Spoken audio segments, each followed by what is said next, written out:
So Dad was a school teacher at one time. He taught gym, health, and Latin, and he played on the side, and he worked for his brother Louis in the clothing store to help make ends meet. So he had the 3 jobs in a sense: teaching, working with Louis, and playing. He stopped teaching and worked more full-time with Louis, and then got the idea of starting a music store. And I can't say for sure what his first investment was in inventory, but it was drum related.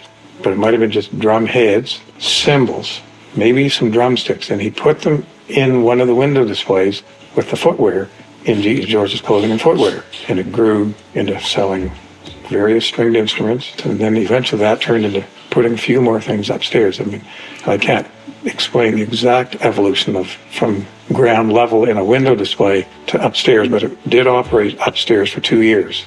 In 75 and 76, the driver and Dad, and they must have had some help from somebody, would, in a crate, get a full-size piano up 20 steps, because it was 20 steps straight up to that second level. But it was pretty wild. Yeah, selling pianos, getting them carted upstairs, and then when they sold, they had to go back downstairs. In 77, moved into 396 Queen Street.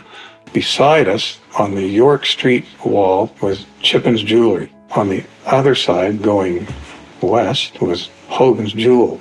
And then in 91, Chippen's Jewelry, they chose to close and expanded our piano room into there. And then in 96, Hogan's Jewel, downtown, they decided to close out the downtown one and just operate uptown. We expanded over there, and that's where we put the drums. Dad being the kind of personality that he was, people connected with Dad, and they really loved to come into that environment because of his personality. My dad and I had a great connection, and my mom was part of the store. She was a huge part of the store. She ran the books. She did all kinds of things. She had the brain power. Dad was the sales guy and the negotiator and the people person with the public. And the two of them were a strong team. And so I was blessed to be part of that. As a teenager, that was my first job and my only job in my whole life, working at Tony's Music Box. 60-some people have worked at Tony's Music Box, but 60-some different wonderful individuals have been part of Tony's Music Box family.